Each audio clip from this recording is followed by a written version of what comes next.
నమస్కారం, welcome to Suman TV. నేను గీతాంజలి. ప్రస్తుతం మనతో పాటు ప్రముఖ ఆధ్యాత్మికవేత్త, పంచాంగకర్త బ్రహ్మశ్రీ చిలకమర్తి ప్రభాకర చక్రవర్తి శర్మ గురువు గారు ఉన్నారు. వారితో మాట్లాడు. నమస్కారం గురువు గారు. నమస్కారం. వారాలలో గురువారం యొక్క విశిష్టత, ఆ రోజు చేయవలసినవి, అలాగే చేయకూడని పనులు ఏమిటో వివరిస్తారు. చూడండి, గురువారానికి మనకు ఉన్నటువంటి నవగ్రహాలలో ఈ వారానికి గురుడు అధిపతి. అసలు ఈ మనకి ఏ వారం ఏ అధిపతి, అసలు ఈ వారాలే మనకి ఎలా వచ్చాయి అంటే, మనకి హోరాకాలం అని ఉంటుంది జ్యోతిషంలో. మనకి సూర్యోదయ సమయానికి ఏ హోర ఉంది, ఏ గ్రహ ప్రభావం ఉన్నదో తీసుకుంటే దాని ప్రకారం ఆ వారానికి ఆ రోజు ఆ వారానికి ఆ గ్రహం అధిపతి అవడం చేత ఆ పేరు వచ్చింది. ఇదే కాకుండా మనకి భూమి గ్రహాలు ఇవి తిరుగుతూ ఉన్నప్పుడు ఆ రోజు భూమికి ఆ గ్రహ ప్రభావం అధికంగా ఉంటుందని కూడా మన యొక్క ఋషులు నిర్ణయం చేశారు. గురువారం రోజు మనకి గురుగ్రహం యొక్క ప్రభావం అధికంగా ఉంటుంది. అలాంటి రోజు కాబట్టి ఇది గురువారం. ఇంకా ఈ గురువారానికి అధిపతి బృహస్పతి. దేవతలకు మంత్రి అయినటువంటి బృహస్పతి అంటే శుభాలకి పెట్టిన రోజుగా గురువారాన్ని, దీన్ని కొంతమంది లక్ష్మీ వారం అని కూడా అంటారు. అసలు గురువారం యథార్థంగా గురువారం ఎవరైనా ఏం చెయ్యాలి అంటే, మనం సనాతనంగా చూసుకున్నట్లయితే గురువారం రోజు దక్షిణామూర్తిని కానీ దత్తాత్రేయుని కానీ కుదిరితే ఇద్దరిని పూజించాలి. గురుస్వరూపుడు. అసలు గురువారం రోజు కేవలం దక్షిణామూర్తి ఒక్కరిని పూజించినట్లయితే మీరు ఇంక ఏమీ చేయాల్సిన పని లేదు. ఎందుకంటే మనకి శంకరాచార్యులు వారు అందించినటువంటి అన్ని స్తోత్రాలలో దక్షిణామూర్తి స్తోత్రం అంటే మౌనం వ్యాఖ్యానం అని గురు దక్షిణామూర్తి మీడియా అనేటువంటి ఈ స్తోత్రం ఏదైతే ఉన్నదో, ఇది గనక గురువారం రోజు అందులో నువ్వు దక్షిణామూర్తిని పూజ చేయాల్సినటువంటి విధానం కూడా ఏమీ లేదు.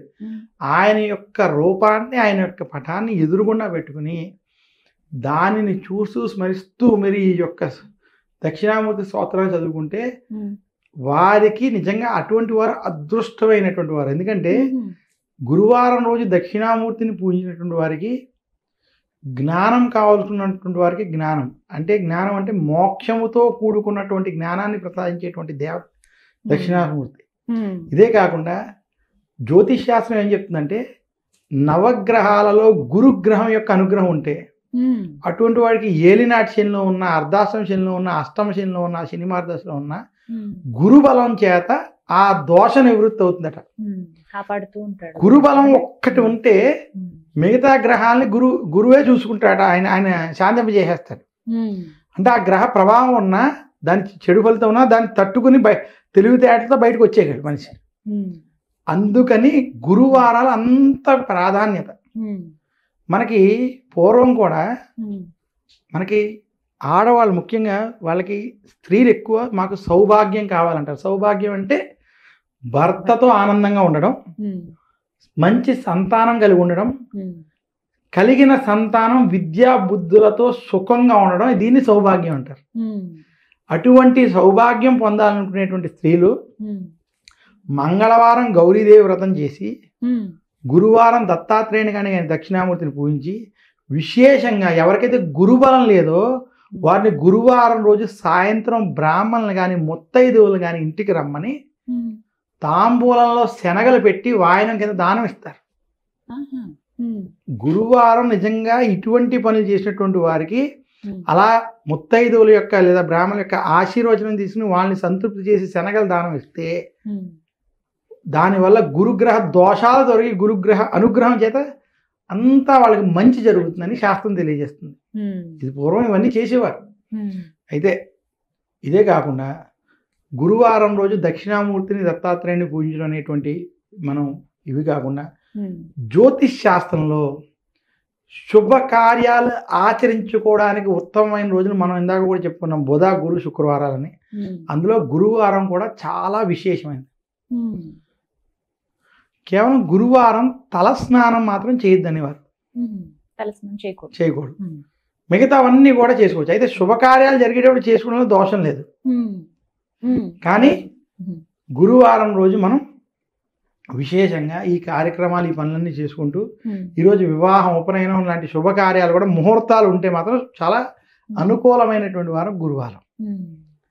ఇలా గురుగ్రహాన్ని మనం ఆధీనంలో పెట్టుకోవడానికి గురుగ్రహ అనుగ్రహం పొందడానికి ఒక్క రోజు కనుక మనం చేయగలిగితే దక్షిణామూర్తి స్తోత్రాన్ని రోజు చదువుకోవడం మంచిది. కానీ గురువారం విశేషంగా చదువుకుంటే ఆ గురుగ్రహ అనుగ్రహం చేత శుభాలు కలుగుతాయి. మరొక్క విశేషం ఏంటంటే ఇక్కడ గురువారం రోజు విశేషించి దక్షిణామూర్తిని మనం అసలు ఎందుకు పూజించాలి అనేటువంటి విషయం ఇక్కడ చూడాల్సింది ఏంటంటే సమస్త గ్రహ దోషాలు పోగొడతాడు దక్షిణామూర్తి వల్ల. తర్వాత విద్యార్థులు ఎవరైతే పిల్లలు ఉన్నారో వాళ్ళకి చదువు గనక సరిగ్గా రావట్లేదంటే గనక వాళ్ళ చేత దక్షిణామూర్తి స్తోత్రం చదివించినా వినిపించినా లేదా కనీసం ఈరోజు గురువారం దక్షిణామూర్తి ముందు కూర్చోబెట్టి ఒక దండం పెట్టించి ఆ ఫోటోని చూపించగలిగిన ఆయన స్వరూపం, ఆయనకి దక్షిణామూర్తి మీకు అమ్మవారు, ఒకవైపు అమ్మవారు ఒకవైపు శివుడు, శివపార్వతులు కలిసినటువంటి శక్తి స్వరూపంగా కనబడుతుంది. ఆయన కింద ఒక కాలుతో రాక్షసుని తొక్కిపెట్టి ఆయన కింద మహర్షులందరూ కూడా అందులోనూ చెప్తాడు చాలా వృద్ధ శిష్య అంటే వృద్ధ శిష్యులు కూడా కేవలం ఆయన మౌనంతో అందరికీ జ్ఞానాన్ని ప్రసాదించేస్తాడు. అది దక్షిణామూర్తి స్వరూపంలో ఉన్నటువంటి తత్వం. అటువంటి దక్షిణామూర్తిని చూడడం చేతనే గురువారం రోజు ఆయనని చూసి ఒక నమస్కారం చేయడం చేతనే కష్టాలు తొలగుతాయని శాస్త్రం చెప్తుంది. ఇంకా లోతుగా మనం దక్షిణామూర్తిని గురువారం పూజించడానికి గురించి మనం మాట్లాడితే దక్షిణామూర్తిని గనక ఈరోజు స్మరించుకుని ఆయనకి దండం పెట్టుకుని ఈ దక్షిణామూర్తి స్తోత్రం చదువుకుంటే రాబోయే కష్టాలని కూడా ముందుగానే తొలగించేటువంటి శక్తి ఒక్క దక్షిణామూర్తి స్తోత్రానికి ఉందని, అంత పవిత్రమైన అంత విశిష్టమైనటువంటి స్తోత్రాన్ని గురువారం రోజు దక్షిణామూర్తిని కనుక పూజించినట్లయితే చాలా కొంతమంది దత్తోపాసన చేస్తారు, దత్తాత్రేయుని చేస్తారు. అలా దత్తాత్రేయుని కూడా ఈరోజు చేసుకోగలిగితే చాలా విశేషమైనటువంటి అనుగ్రహం చేత వారికి ఇంకే గ్రహ బాధలు ఉండవు అని శాస్త్రం తెలియజేస్తుంది. ఇంత అవకాశం ఉన్నప్పుడు గురువారాన్ని మీరు రోజు మనం ఇందాక నుంచి మాట్లాడుకున్నాం ఏమి లేదు, ఇవన్నీ కూడా 10 నిమిషాలు 15 నిమిషాలు రోజు దేవుడి దగ్గర కూర్చొని చేసుకునేటువంటి పనులు. మీరు ఉదయం ఆఫీస్కి వెళ్లే ముందో మీ వ్యాపారానికి వెళ్లే ముందో చక్కగా రోజు స్నానం చేసేసి సోమవారం శివారాధనకి, మంగళవారం అమ్మవారికి, బుధవారం రోజు విష్ణుమూర్తికి, గురువారం రోజు దక్షిణామూర్తి లేదా దత్తాత్రేయుడికి ఒకసారి కూర్చుని మనస్ఫూర్తిగా నమస్కారం పెట్టుకుని ఒక 15 నిమిషాలు స్తోత్రాలు అవి చదువుకుంటే వారికి చాలా జీవితం ఆనందమయంగా ఉంటుంది.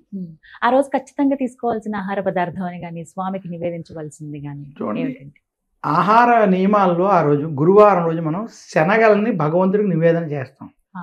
శనగలతో చేసిన ప్రసాదం, శనగల్ని పోపుతో అది కూడా చేసి ఆలయాలలో పంచిపెడతారు. విష్ణుమూర్తి ఆలయాల్లో, దక్షిణామూర్తి ఆలయాల్లో, దత్తాత్రేయుని ఆలయాలలో శనగల్ని ప్రసాదంగా చేసి పంచిపెట్టడం, శనగల్ని స్వీకరించడం వల్ల ఆరోగ్యం బాగుంటుందని గురువారం శనగల్ని స్వీకరించాలని కూడా చెప్పడం జరిగింది. అసలు గురువారం మనకి వారాల్లో చాలా ముఖ్యమైనటువంటి రోజు. సనాతన ధర్మాన్ని పాటించేటువంటి వారికి ఆదివారం గురువారం రెండు చాలా ముఖ్యమైనవి. అంటే మిగతా వారాలు కావాలి కదా, కానీ రెండు చాలా ప్రధానమైనవి.